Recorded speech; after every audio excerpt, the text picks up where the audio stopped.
اللہ تعالیٰ جب کسی کو اپنی طرف لانا چاہتا ہے تو یہ نشانی ظاہر ہونے لگتی ہے۔ تم بھی بے قراری سے اللہ کی طرف سے کسی اشارے کی تلاش میں ہو تو سنو، اللہ جب کوئی چیز دل میں ڈالتا ہے تو کہیں نہ کہیں نصیب میں جگہ ضرور رکھتا ہے۔ اللہ نہ چاہے تو تم چاہ بھی نہیں سکتے۔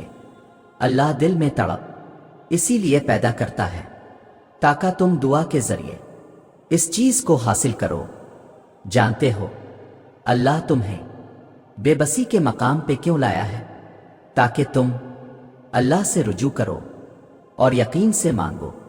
جب تم دعاؤں پہ یقین کرنا سیکھ جاؤ گے تو ہر چیز جو تمہیں ابھی ناممکن لگ رہی ہے وقوع پذیر ہونے لگے گی۔ جو چیز نصیب میں نہیں ہے وہ بھی تم پالو گے۔ سنو، اللہ کبھی تمہیں بلا وجہ غم میں مبتلا نہیں کرتا ہے اور نہ ہی تمہیں بے مقصد یہاں تک لایا ہے۔ وہ اگر ان بے شمار لوگوں میں تمہیں دعا کی توفیق دے رہا ہے تو جان لو کہ وہ چاہتا ہے کہ تم اسے مناؤ اور وہ تم سے راضی ہو جائے۔ جب آپ کو یوں لگے کہ آپ اب تھک چکے ہیں اور دعا بھی نہیں مانگ سکتے تو خالی ہاتھ پھیلا دیا کریں، اور آپ کے پھیلے ہوئے ہاتھ اس بات کی گواہی ہوں گے کہ آپ خالق کائنات کے محتاج ہو، اور خالق کائنات تو خاموشیوں کو بھی جانتا ہے۔ جانتے ہو جب انسان بے حد تکلیف میں ہوتا ہے اور مسکرا کر یہ کہتا ہے کہ میں نے یہ معاملہ اللہ کے سپرد کیا، تو یقین مانو کہ فرش سے لے کر عرش تک ہر چیز لرز جاتی ہے، اور وہ ساتویں آسمان تک پہنچ جاتی ہے۔ جب معاملہ اللہ کے سپرد کر دیا جائے تو ظالم بیچ نہیں سکتا۔ وہ معاملہ ایسا حل ہوتا ہے کہ اب گمان بھی نہیں کر سکتے۔ وہ رحمان اور رحیم تو ہے، مگر کیا تم نے نہیں سنا وہ ذو الجلال بھی ہے؟ جانتے ہو جب آپ اپنے کمرے میں آدھی رات کو رو رہے ہوتے ہیں تو اللہ فرشتوں سے پوچھتا ہے میرے بندے کو کس نے رلایا ہے؟ تو فرشتے اللہ کے آگے رونے لگتے ہیں اور کہتے ہیں تیرا بندہ کب سے مسکرایا نہیں؟ تو جانتا ہے کہ اس کے دل میں کیا ہے، اس کے لیے آسانی پیدا کر۔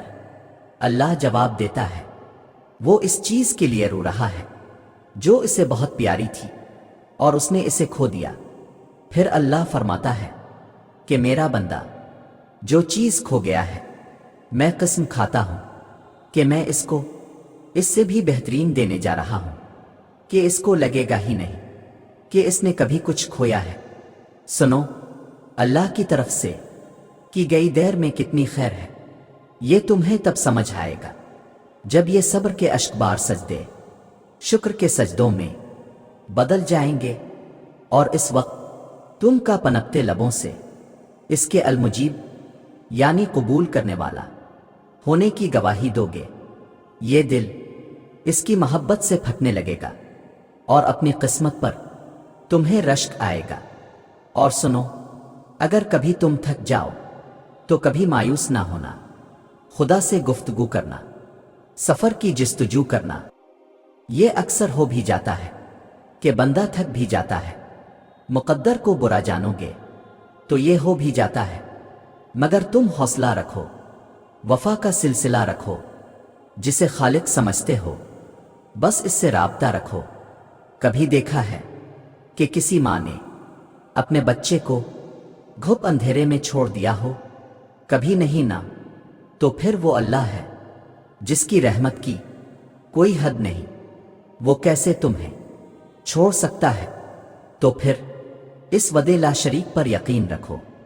سنو، تیرے رب کے پاس تیرے لیے عطاوی کا سمندر ہے، تمہارے یہ ضبط کے آنسوں کا ایک ہی قطرہ اس رب کی رحمت کے سمندر میں شور مچا دیتا ہے اور اس چیز کو بھی کھینچ لے آتا ہے جو تمہارے مقدر کا حصہ نہیں ہوتی، کیونکہ جن راستوں کا سفر تکلیف دہ ہو اس کا اختمام ہمیشہ حسین ہوا کرتا ہے۔ اللہ فرماتا ہے اور عنقریب تمہارا رب تمہیں پھیر دے گا اس کی طرف جس میں تمہاری خوشی ہے۔ آپ کو کس نے کہا کہ اللہ ہماری باتوں کا جواب نہیں دیتا؟ کس نے کہا کہ وہ ہماری طرف متوجہ نہیں ہوتا؟ کس نے کہا وہ ہماری دعاؤں کو قبول نہیں کرتا؟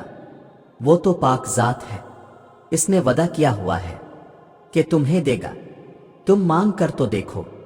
وہ آسمان کا نور ہے جو راتوں کے پچھلے پہر 7ویں آسمان تک آتا ہے اور کہتا ہے کوئی ہے مجھ سے مانگنے والا جسے میں عطا کروں، کوئی ہے مجھ سے محبت کرنے والا تاکہ میں بھی اس سے محبت کروں، کوئی ہے جو غم میں مبتلا ہے میں اس کے غم مٹا دوں۔ پتے پتے کی حرکت سے واقف رب، ذرے ذرے کی گنتی سے واقف رب، کیا ناواقف ہوگا تمہارے دل کے حال سے؟ اس وسیع آسمان پر اڑتے پرندوں کے جھنڈ جنہیں تمہاری نظریں ہی احاطے میں نہ لا سکے، ان سب کو ہر وقت تھامے ہوئے وہ رب کیا تمہیں گرتا روتا تکلیف میں چھوڑے گا؟ تم نے جانا ہی نہیں، اس رب کو تم نے محسوس ہی نہیں کیا۔ کبھی اس کی محبت کو محسوس کر لو تو تمہاری آنکھیں اس کی محبت میں ہر وقت نم رہیں۔ تمہارا یہ سخت اور بے حس ہوا دل اس کی محبت کے احساس سے شک ہو جائے، اور یاد رکھو اللہ ہمارے غموں اور پریشانیوں کو سمجھتا ہے اور ہمیں اپنی رحمتوں سے نوازتا ہے۔ مایوس نہ ہونا، جن کے لیے مشکلات زیادہ ہوتی ہیں ان کی طرف سے رب کی محبت اور انعام بھی زیادہ ہوتی ہے۔ ہمیشہ امید اور بھروسہ رکھنا چاہیے، کیونکہ اللہ ہمارے صبر اور ایمان کو آزما کر ہمارے لیے بہترین انعام اور فضل کی طرف لے جاتا ہے۔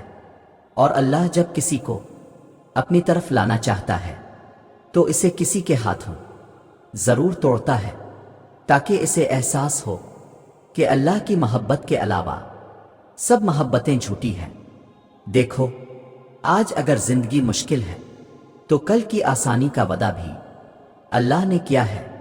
اللہ سے مانگو، خوب مانگو، وہ تمہیں بہت جلد امید سے بھیڑ کر نوازے گا۔